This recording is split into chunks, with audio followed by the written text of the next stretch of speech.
Okay. All right, Rebecca, we are live. And I've already enjoyed my conversation with you. I could probably almost go home, but we'll give the audience the benefit of your knowledge and your background. So, why don't you introduce yourself to our audience? Tell us who you are. Sure. Thanks, Sharon, for having me on Tea Talks. It's awesome to just get to know you and be a part of this. So I appreciate you welcoming me to the show. I'm Rebecca Driscoll. I have a more than 23-year career in cancer diagnostics, Mhm. cancer testing, and also personally been affected by the awful disease called cancer. My family, I have several family members. I lost an uncle to pancreatic cancer within 2 months of diagnosis, which actually moved me from Florida back to California Mm. because I was going back and forth and trying to help him. And, life's too short. And a lot of my family was here. And I said, I really need to come back and be with my family because I'm originally from here. Mhm. And then, my mother, she had stage 3 uterine cancer. My father had stage 4 melanoma. My now husband is a stage 4 melanoma survivor, diagnosed at 36. Wow. Uh, and just 5 days before he and I were married, we lost his father to melanoma. Oh, So, wow. yep. So all these stories, my personal experience, and that's not even mentioning the many, many of friends and people I've helped, the stories that I am privileged to be a part of. And it fuels my fire really to continue to look at solutions and anything I can do. I tell people like I'll do anything that resonates with me that I think has an opportunity to change the trajectory for other people. So I tend to get involved in a lot of projects, but near and dear to my heart is the day-to-day working with patients, and that's why I have a co-founder in a nonprofit called Cancer Help Desk. Mhm. Been working on building other solutions that could help patients in real time. I've been involved in large scale real world data initiatives to help bring data together. You name it. So Mhm. yeah, Well, you answered my next question. I was going to ask you your why, why Spider Cancer help this, but it's almost like, good Lord, you almost had no choice, right? yeah, You know, um, that's a lot of people. it's a That's lot a of lot of people. people. And Does that scare you personally at all? it personally affects me in the way of I'm a very motivated person. I'm Mhm. a former collegiate athlete.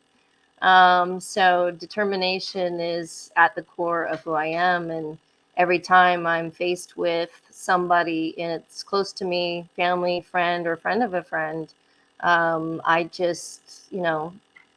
just look for solutions and ways that I can contribute to the field. I'm not a physician, Mhm. but I sure am committed to seeing what I can do and working with people. You're not a physician, but you were in the health space somewhat, right?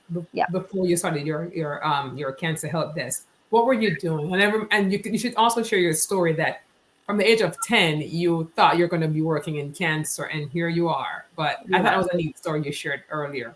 But what were you doing before the help desk? Yeah, our intuition is powerful, right? Mm-hmm. Uh, yeah, so I started my career out of college, what's called immunohistochemistry. So it's selling antibodies and using antibodies for the detection of cancer. It's really how we classify or determine if a person has cancer and then what kind, and then we go on to more complicated, testing to figure out, subclassifications, response to therapies, et cetera. I worked in the commercial laboratory space, so the Foundation Medicines of the world that people might know. That I was at Foundation Medicine for a while, and in genomic sequencing. I worked on, not only was I in sales, but I worked on corporate strategies and trying to figure out how we could get this kind of testing to patients sooner than our average 7 to 10 years it takes, Mm-hmm. to bring these novel tests to market in the sense that they could be reimbursed, that the average person has access to them. I'm personally driven by that alone, that, if you're not tested properly, then the options are going to be potentially skewed for you, right? You might not get to the right therapies for today and what's available today. And you're certainly not going to probably get into a clinical trial unless you get that kind of testing that's necessary for whatever is being studied. And so we take on average, 7 to 10 years to bring these novel tests to patients. When I was at Foundation Medicine, by the time I left, we had sequenced 90,000 patients clinically. That's not even in research, right? That's in the clinical setting. And we still did not have Medicare coverage. 7 years in, 90,000 patients and no Medicare coverage. Wow. And that means that that's not available to the average person, because we all know that if Medicare doesn't pick it up, then the other insurance providers aren't going to pay for it either. We call Medicare as the gold standard. Right. So this is something that really bothers me personally, that when I see that there are things that can help people, such as testing, and is it for everybody and every cancer? Not necessarily, but the ones who do qualify and have the right clinical indication, they should have access to it. And so that's, what I've done really is worked on these various initiatives to help patients get access to, first and foremost, the right testing and then the right treatments. Interesting. I know that you've just recently started a cancer help desk. So you probably have about a month or 6 weeks data. What type of calls are you fielding right there? What are you, who are the callers primarily? Yeah. It's off, surprisingly, well, not so surprisingly, but more than 50% of the people who call us for help are caregivers, looking for options or trying to understand various things, right? It's not just about testing or treatment. Sometimes it's about, nutrition or legal or, financial or whatever that might be. And they just need to talk to somebody about that, and they find their way to us. We do have a team of oncology nurses, as well as PhD scientists who have way more knowledge and expertise in biology than the rest of us. But we believe that it takes not only the MDs, but today, because of targeted therapies, genomic sequencing, the various kinds of testing that's out there, we need a PhD scientist who understands molecular biology, who understands what we call cell signaling pathways and how these drugs work, how the tumor is going to grow. So we have these very specialized people that help patients understand what testing and treatment options exist. But it's not just about that. It's, we get all kinds of calls. Maybe it's a wife that says, my husband doesn't want to talk about his cancer and I need help. We've had some of those calls. What can I do? How can I get him what he needs? And so with our nursing oncology expertise, and we've, who've been through these scenarios thousands of times, they are really the best sounding board and the best advice. So, while we have community navigators out there in advocacy, and it's amazing, we just really partner with those organizations, other advocacy groups, to bring that level of scientific and clinical expertise to them. So you guys are more, whereby some of these help desks are more saying, hey, here's where you get the financial help. Here's where you get, your wigs or whatever it may be. You guys are more saying, you guys are more coming from the standpoint of a clinician. Yeah. And giving, I say medical advice almost. Yeah, we can't give medical direction. Yeah. Direction. Yeah, it's like a clinical pathway, right? Yeah. With the compassion and emotional support that's necessary, the education that's required so that somebody can have a clear sense of direction. One of the common topics we get is confusion around genetic testing versus genomic testing. And they'll say, well, we had genetic testing, they swabbed a cheek. Well, no, your loved one needs genomic testing so we can look for different therapies, right? Not just the family, genetic understanding. And so these are the topics that we work through, but with education, and evidence and clinical evidence. So we can never give medical advice, but we can give, sound direction. I think that's so interesting. So if someone calls, for example, and say, "Hey, I was told I have, let's say, stage 3C, breast cancer." Right. If someone said that, then what would you guys think? An example. What would your response would be to that? They Yeah. may say, "What is? I'm confused. I don't know what this means. What all the because the Right. oncologists only have 15, 20 minutes with this person. That's right. So here they are. They go home and they're like googling and getting a lot even more confused.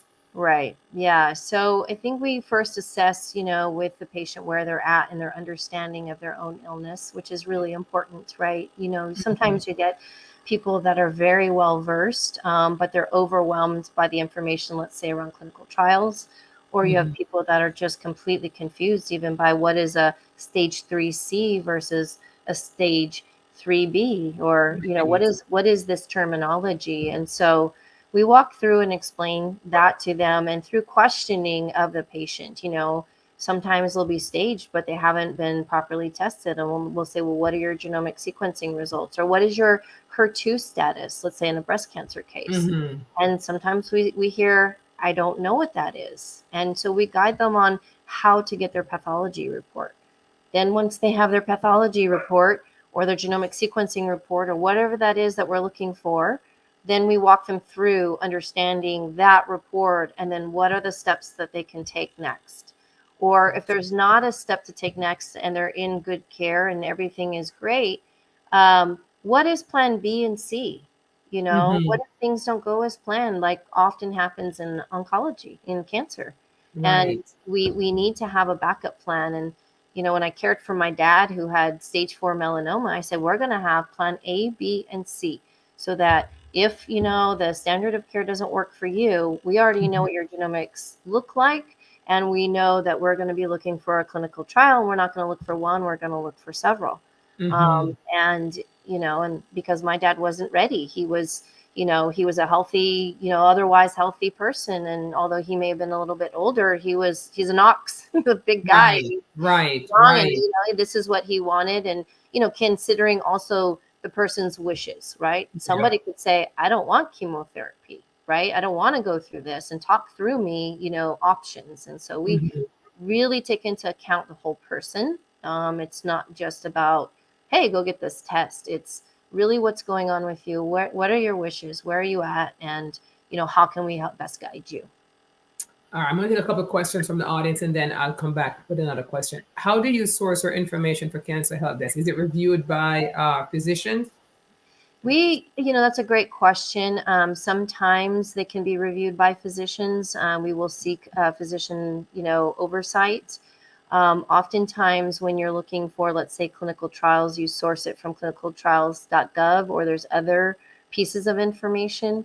But what Mhm. we do is we take the medical records and we match it up to clinical evidence, meaning that peer-reviewed publications, things that the doctors often work from, is right their literature. Or we also follow what's called the NCCN guidelines, which are the common Mhm. guidelines for Mhm. treatment and how standard of care is developed. Right. Right.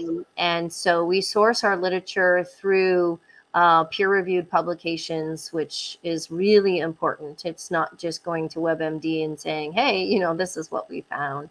And where we need medical advice or oversight, we seek it with those experts that are in, maybe in breast cancer or lung cancer, whatever their specialty is. Gotcha.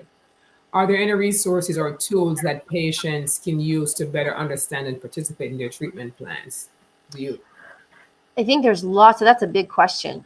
There's so many resources out there, right? And off the top of my head, put me on the spot. I can't name a couple, but I think that's, again, we go through and we come up with those plans as well, and kind of understanding their pathway. We do a pathway report, and we do provide a full summary of the patient's own medical records, their treatment plan summary in layman's terms. And I don't mean that in any other way other than to say it's not medical jargon.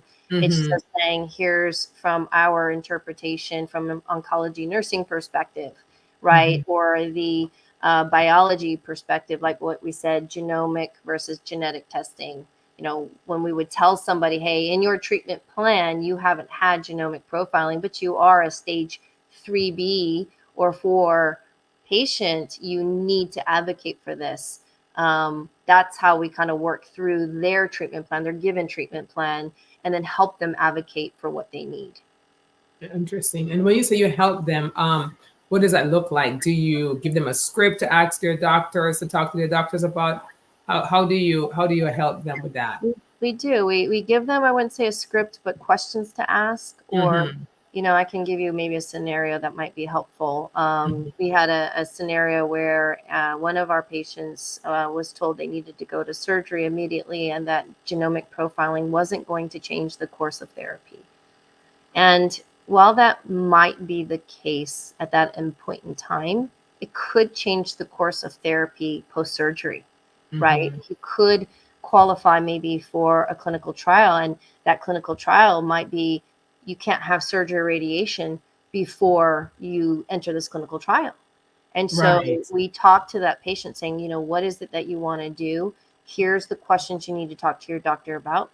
Here's the supporting evidence and literature to back up what we're telling you need to advocate for, and giving that patient just a few questions to ask that is relevant to their case and their course for care. Is this free to patients, this service? Is it free? Great question. So we won't survive unless we make some money, to be honest, and provide this service. I mean, you're talking about, some high-level expertise here. So we provide 2 hours of free consultation, which oftentimes we can answer the majority of questions. When we often get very complicated cases, right? As you can imagine, pancreatic, brain, ovarian, some very difficult ones. And our team spends about 5 to 6 hours of research on a case, looking for options, at which, depending on what is needed, let's say we have to help them advocate to go get genomic sequencing, come back and work with us on understanding that and look for options, then we charge $500 in that scenario. We do charge an additional for trying to what we call triage into clinical trials, which means that we're contacting the sites on their behalf, making sure that they're still open, because that's often a problem, that they're closed and you don't see that the trial closed and all hope goes out the window. So we communicate with the sites running the trial, in which case we're charging $1,000 because of the exponential amount of time we have to spend to do that. But, of course, we know, Rebecca, that when someone has cancer, they'll spend almost anything because we're talking about their life, right? You've been exposed to that. You know the desperation, the mind shift, So, I could see people would want to pay whatever it is for someone to take their hands really and guide them through that squirrely process, of the TMI, and making it simplified for them. So, I mean, that's great. What kind of support? Let me say one thing, Sharon, and that is we don't turn people away because they can't pay either. I just want to make that clear, because this is what we are passionate about doing, and we want to make sure that we can help every single patient. And unfortunately, sometimes because of it being such a complicated, and stressful disease, unfortunately, sometimes people will take a lot of time, right? And want to come back and keep talking, which is fine, and we're more than happy to do. But unfortunately, it takes time away from other patients that we could be helping, and getting them moving forward and what they need. And so we do our very best to not turn anybody away. If it was up to us, we wouldn't charge at all for the service. We just found in another nonprofit we were a part of that we couldn't survive on providing these services without at least charging something for the scientists and the oncology nursing time. Are you guys a 501c3? We are. Great question. We are a 501c3, and that's what we received our status 6 weeks ago. We did start this process back in April. All of us were already part of another nonprofit, so we have deep experience in this. Although it's new, it's not new to us. But we decided that we were going to take a slightly different approach than what we were doing before, and really work from the lessons learned of, really how to best navigate patients. And then trying to work closer with other advocacy groups, and then working with industry and other foundations who are, really trying to move the needle in bringing novel testing and treatments to patients. So on your team, I would imagine at some point you're going to get a grant writer, right? I Yes, mean, yeah, hopefully, yeah, yes, yeah, definitely I've, important. that's critical. I've been in the nonprofit work for 16 years. You just don't survive without that, right? Right, You need those funds because you want to do good, but you still have to pay bills, pay that's right. people, pay people's time. So I really Yeah. wish you success Ultimately, with that. yeah, Yeah, ultimately we get enough grants so we don't have to charge people. That's where we would really right. like to be. That's our hope. Yeah, That we can yeah. sustain without doing that, and or we can definitely cover for costs of things for patients that really don't have the financials. Mhm. So that's our goal. Remember your 10-year-old voice. Remember we talked about that your life goes in the direction of your dominant thought. So your 10-year-old voice said you'd be in cancer. So your new voice is like, I'm now in cancer and I want this to be paid for. Someone out there has a lot of money and cancer is very widespread. So I'm going to wish you success with that. Thank Couple you. more questions from here. What kind of support do you get from community oncology centers? How do they refer to you? And I also wanted, as a follow-up to that question, um, how are you getting the word out about about the center? Yeah, that's a great question, and it's a work in progress. Always a work in progress, right? As far as getting the work out right now, we've been doing a lot of social media. We're still, new in developing our voice for Cancer Help Desk, but social media, we'll be starting some campaigns, working with hopefully community oncology centers, because what we've also uncovered, and no surprise, I think, to a lot of people, is that a lot of community-based oncology clinics, and we're not talking big institutions or big Mhm. cancer centers, but a lot of the community practices don't have nurse navigators. Yeah. They don't have that hand-holding support that these patients need outside the clinic. And our hope is, in conversations with clinics, that we could really serve as an adjunct to them because of the type of staff that we have, because we have oncology nurses and PhD scientists that really could sit alongside their clinics. Mhm. And since we're new, these are newer conversations, but we're very hopeful that our approach is palatable for Yeah. the clinics and in the best interest of patients. So as a follow-up to that, I just kind of put this one on the screen because your answer, the first part, how do you get your message out about the cancer help desk out to underserved communities? Is that a target for you? Do you have any outreach at all for that? Absolutely, this is a big big interest to me personally. Mhm. And I live in California. I am in Southern California, which is a wonderful place to be, and we have great care. And I've also seen some really not great care, and Right. I had a case that was introduced to me, a friend of a friend in our community, and this individual small business owner, she had a central nervous system tumor that we see in brain cancers, spine, neck, and unfortunately, she was on Covered California with no plans, right, to get cancer. Mhm. And she was left untreated and not cared for. And it again just fueled my fire. What can I do? And even in my own community where I reside, and I'm seeing these things go on, and I've seen them many, many, many of years. So I'm very passionate about this subject, and so is our team. So how we're addressing this is, personally, I have seen where large organizations, nonprofits, have done very well, and we need them at bringing in the finances, right? What I haven't seen is a lot of support for the smaller advocacy groups that sit in the communities and help patients.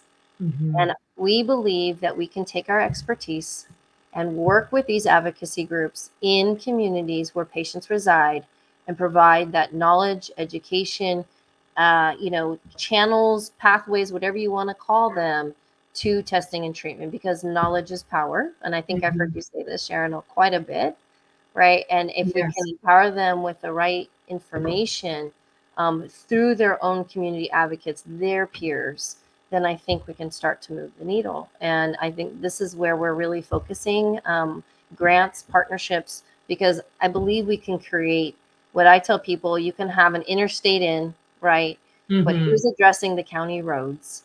Who's driving the county roads and seeing what's really going on? And Right. I'm not seeing it in my own community, just north of San Diego, Riverside County. I'm not seeing the big, partnerships and companies coming in and providing resources and sponsorships and all those things that are required to run these educational efforts and other initiatives in these communities. I'm So, so glad you said that, Rebecca. We're having a patient advocacy meeting in October, our first one. And I've been inviting advocacy groups, right? And so there are the big ones, and then there are the tiny ones that are in the ones you're talking about in the community. And I have been just researching, and I am really shocked that there are so many, but they're underfunded. right. But they're the ones who have those so many patients. Oh my That's right. goodness. So Yeah. you're absolutely right. I mean, in a partnership with you, with what you do, and those folks, Right. that's a match made in heaven. That's a match made in That's solutions. what we think. We Yeah. we don't have the ability to have a big overhead, and nor are we going to be able to do what these advocacy groups do so well, right? Yes. Provide that emotional support, the the events that families and patients need, that we Mhm. just can't do it all. But where we can really help and support, we can do it together, and we Yeah. can provide what we do well, and they can provide to our patients what they do well. Yeah. um, and so I do think it's a match made in heaven. And I've been after this for a couple of years, in this kind of pondering and working through this strategy. And the more that I talk about it and the more that I talk to groups, the more that I'm convinced it's absolutely the right way to go. I agree. And I just wanted to give a shout out to that. I want to underscore this point because I think maybe because it's so fresh in my mind as I've been working on, inviting advocacy groups to our event in October, it's like I see the struggle out there and I see the good work. And what you're doing, which is your quality of help, from the oncology side, from the nursing side, from the medical practitioner side, I'm just thinking of some of these folks that I'm working with, and I can just imagine if they had you as a resource for their, client base, their patient base. Again, such a good integration. Yeah. Um, Love the fact that you don't dismiss patients' wishes. For those that do not want to take the traditional journey, do you provide any non-traditional guidance? That's a good one. Don't know That who. is a good one. Yeah, Yeah, yeah, I think there's a balance in everything. yeah. I mentioned that my husband is a stage 4 cancer survivor. Hmm. I can tell you that when he was diagnosed, he was literally in the best shape of his life. He's a former athlete too. He was diagnosed at 36 years old. But he, when you talk about non-traditional, he was very focused on his diet. He Yes. went to hot yoga 5 days a week. He still went to the gym because he knew that he needed that strength, right? And he needed the Right. outlet, but he needed the strength. And and you're dealing with what was considered a terminal diagnosis. I mean, his first visit at the oncology practice was, do you have your will together, because you're not going to make it, right? And if you saw him today, and anybody who goes on maybe my LinkedIn or Instagram, they'll see that I have a picture of my husband, and he looks like a superhero. He looks like Incredible Hulk, but he's healthy. He gave his immune system the best shot to respond to his medicine. So when we say non-traditional, I think there's a happy medium. We do talk about supplementation. We do talk about diet. We talk about emotional well-being, all of those things, because that's what gets us over the hump. I don't think you could talk about one without the other. I agree. I'm glad to hear about your husband, and I'm glad to hear. I love when I hear these stage 4 stories that doctors say, whatever. Do you have your will, and then the folks are here, some years later. It is very encouraging for people who are going through the journey, whether they're at stage 4 or stage 1, but obviously the later stages that they are. they need to hear something encouraging, because when you watch TV and you watch a movie, someone's always dying from cancer in the movie, you know, and Yeah. it's very disturbing. But I love the fact that you guys talk a little bit about the alternative. No, maybe I should say integrative, Yeah. because we don't Integrative is say a great word. alternative, we want to say integrative. And Yeah. so we don't have time to go into that. But your husband, you know, you said he looked at his diet, he looked at his exercise. So he went focused on the diet shift and the exercise shift, even though he was already athletic, but he kind of went focused more on that and gave himself the best shot. And he's here, I don't know how many He years later. still does. He didn't give up on that, right? He Yeah, still does because it's important to his well-being, and he feels better, right? I mean, our bodies and our immune system crave nutrients. And yes. another topic I could talk about for hours of our lack of nutrients in our diets anymore, and what is nutrient dense food, and having real food versus packaged foods. I mean, Right, we're not going to give our immune systems any shot if we're, living on packaged foods, right. um, Absolutely. Absolutely. sugars and all of that. So yeah, I think it's even post care. That was kind of what he and I wanted to actually, when we set out to try to build a platform. Or initially, we were going to build a platform to support patients post treatment, right? There's nobody Mhm. talks to you about rehabilitation, right? Mhm. You had your insides shifted or, surgically removed or whatever that might be. But, the sad thing about oncology that I see is that we've also not helped people rehabilitate post cancer. Right. And there's starting to be some, thought around that and some work around that. But my God, for years and years and years, there hasn't been anything. And you're just Mhm. like, okay, you're done with your treatment. Go on and figure out your life. And you're like left out there going, what do I do? Mhm. So, so I think that's an important point is he didn't stop after he was cancer free. And fortunately, he's now 9 years cancer free. But That's he kept wonderful. he kept up his lifestyle. He kept up the nutrition and exercise, and he's very diligent about that. Wonderful. I have two more questions for you, and then we'll let you go. But you may have to come back again and talk a little bit more about some of that Always. stuff. It said it seems like navigating patients through their cancer journey would be of value, particularly for busy oncology centers, to reduce one-on-one time with the physicians, office visits, etc., and the possibility for things like insurance coverage. That's a really good question. I was wondering that because we were talking about you have to do some charging for now until you get that huge $1 million grant or Yeah, whatever. that's right. We can hope, right? Fingers crossed. Yeah. We can definitely magnetize that. But you've thought of that? Can your center be accept insurance? That's a great question, and one that we have talked about. Hmm. What I believe actually is we can empower clinics to get reimbursed for navigation, and that we use our services through in partnerships with, like I said, pharmaceutical laboratories, manufacturing, sponsorships, and all of that. I mean, we all have a vested interest. And if we as Cancer Help Desk can remain as that neutral body, neutral Hmm. liaison, we think that we can come alongside and support the oncologists, and they can get reimbursed because they're more skilled, and that's part of their practice is CPT code and reimbursement. It's a complicated process, Hmm. and it's better for them to do it, and for us to continue to serve as that neutral body. And as it comes to the financials, I think we can get it covered through kind of serving as that neutral liaison in between everybody. So Sarah, my partner in crime and the founder here at Total Health, she said I the know work. Sarah Loudon. She and I met Oh, before. oh, good, good. The work the Cancer Help Desk does for patients is invaluable. We are grateful. Grateful. I posted an article that showed that Spanish-speaking patients can't get to resources when calling hospitals and cancer centers.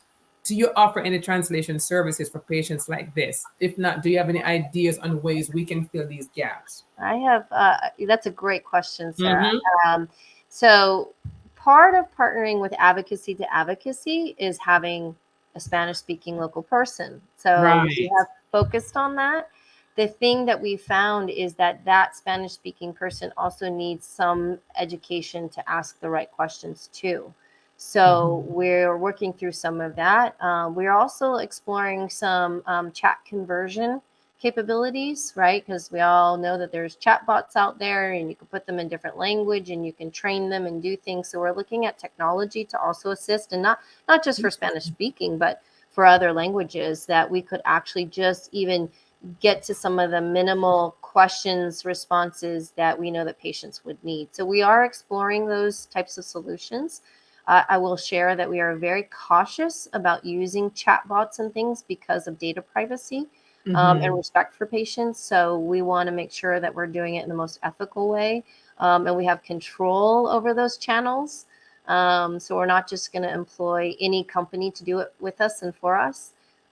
So meanwhile, we're looking at navigators that are in communities that speak Spanish, because like I talked about my own community, we are 30 to 40% Spanish, Hispanic population. And so this is a really important topic to us. Rebecca, it was really, just awesome hearing about the work that you do. And I really, you're on such a great track. And I really wish you the funding that you need, because we'll get there. It's not, I tell people it's not an if, it's a when. It's a when. I'm very hopeful. I truly believe, just like I know that you do, Sharon, that you do the right thing, the right things come. And, I've had lots of starts and stops, and anybody that knows me will tell you I have tried and tried to do different things. And I would say that I have failed, but I haven't failed. I mean, fail forward, right? We learn, we move on, and we just keep going. And I do believe that doing the right thing for other people will turn up the right solutions. And that means money, it means people, it means resources, it means it's not just money, right? We need the right partnerships. We need the right, board of directors, which we have a phenomenal board of directors already started, but all those people that can really help make it, what it needs to be. Yeah, I know that nonprofit world, and you know it very well too. Let's say money was no longer an issue, right? What is your big dream for the cancer help desk? What is your big dream? Big dream. I mean, that's, I'm super aspirational. If it were up to me, I personally would like to touch 1 million patients a year, right? If I could get to about half the population of diagnosing, people dealing with cancer, then that would be my big dream, that somehow, some way we have touched 1 million people. And, and that doesn't mean that we've talked to 1 million people, but that means that we've touched 1 million people. We can help drive the awareness, the confidence, the clarity that's needed to maneuver and get through this disease. And I was thinking about, yesterday on my mind as I was driving down to an event in San Diego, and I was thinking about, we talk about have your ABC plan. And as I was thinking through that, I thought, what is the ABC? And the ABC plan is really, always looking to become free of cancer. Yeah. And, if we can have that mindset and just say, look, we can gain some clarity, that if we could touch 1 million people a year, I would be absolutely ecstatic. All right, we'll end on that strong positive note. And Peter, who's one of our scientists on our team, says thank you, Rebecca, and wishing you the best of luck in expanding this important work. I think you were called for this mission, Rebecca, and so I am looking to hear and read about great things that happen through your work. Absolutely. So thank you, Sharon, for all the work you do too, for helping us spread the word. It's we will have to keep working together. So love to come back and talk to your audience, and then the advocacy event or whatever we can do. Would love to.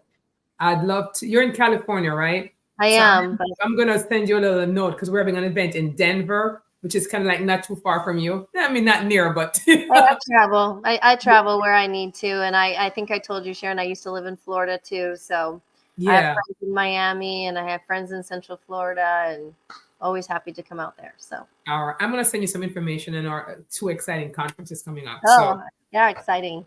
All right. Thank you. You're very welcome. And thank you, audience, for chiming in. We'll see you guys on Monday for the next Tea Talk. Take care, everyone.